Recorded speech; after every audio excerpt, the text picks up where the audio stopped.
Gary, this is so good to talk about, especially with guys in their 20s, even, with the guys that come through training ground, calling or career are one of the top three questions, right? It's, who am I going to spend the rest of my life with? Where am I going to spend the rest of my life? And what am I going to be doing?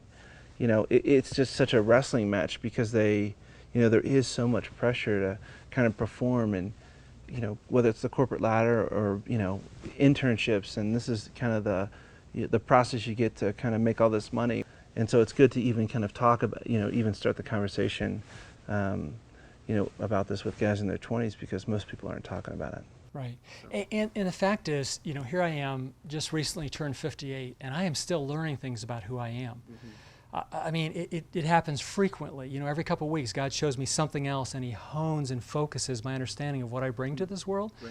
So it happens throughout our life. This idea that once we graduate from college, we should know exactly who we are and what we're supposed to do, right, it's such a fallacy, and it puts pressure on that's absolutely unrealistic, and it shouldn't happen because we will learn the rest of our life. Mm-hmm. We're not going to nail it down right then. Right.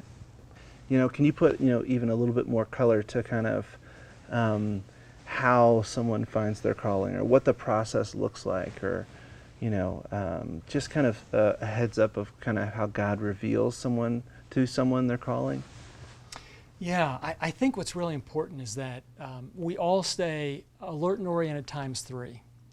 That we are alert and oriented all the time to the fact that we are living in a story, right? There's something going on. It's not random. God is up to something. And so we're looking for Him and what's going on and trying to understand what is He up to, and therefore so I can understand why I am here and why He's given me the gifting and the ability and the strength and the brilliance that I do have.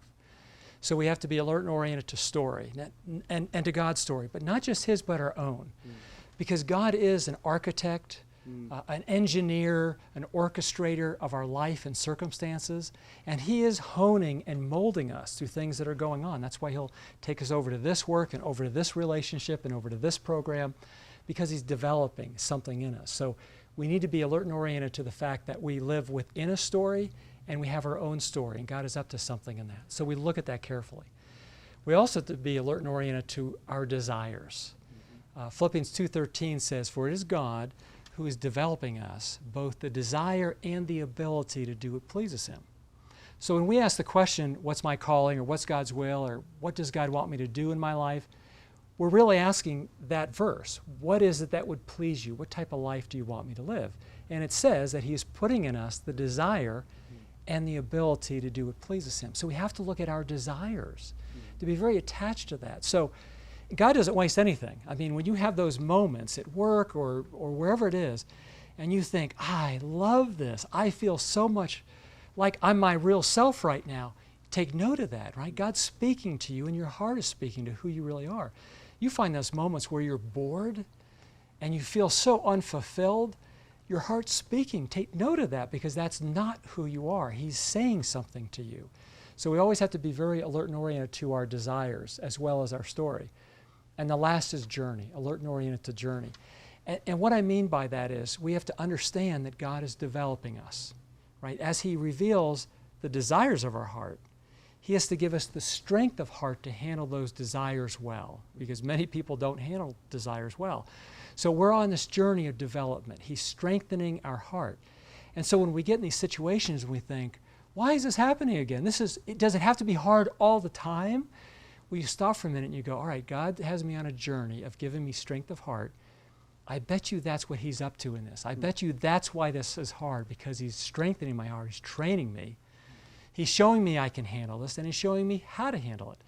So we need to be alert and oriented times 3 to story, desire, and journey. That's so helpful as we're continually trying to discover our calling and who we are. So Gary, if you had a chance to go back and guide or advise or counsel, the 22-year-old Gary Barkalow, what kind of questions would you ask him? What kind of questions would you want him to ask of himself or of God? And how would you give him advice? What would in his journey and process for calling? Mm-hmm. Well, the first thing I do is tell him in his alone time, he should journal every week, kind of asking himself this question. What did I do this week that made me come alive? When did I sense I was the most me? Another question was, what curiosity was piqued this week from what I read or the things I experienced or the people I talked to? Because again, these are all clues as to who we really are and what God's written on our heart. I would also ask the question of what is it that God has been saying to me this week? Now we have to understand that God will speak through His Word, through Scriptures. He will speak through other people to us, and He will speak to us as well, alone. And so we always have to be asking the question and journaling, God, what are you saying to me this week? Did you say something to me through another person in a conversation that I had? What Scripture was specifically for me right now, and what were you telling me through that? He needs to do that personal journaling, and every week. Because God gives us so much that if we don't write it down, we'll lose it. I mean, there's just too much going on in our life, and especially at that time in our life. Now, that's personal time.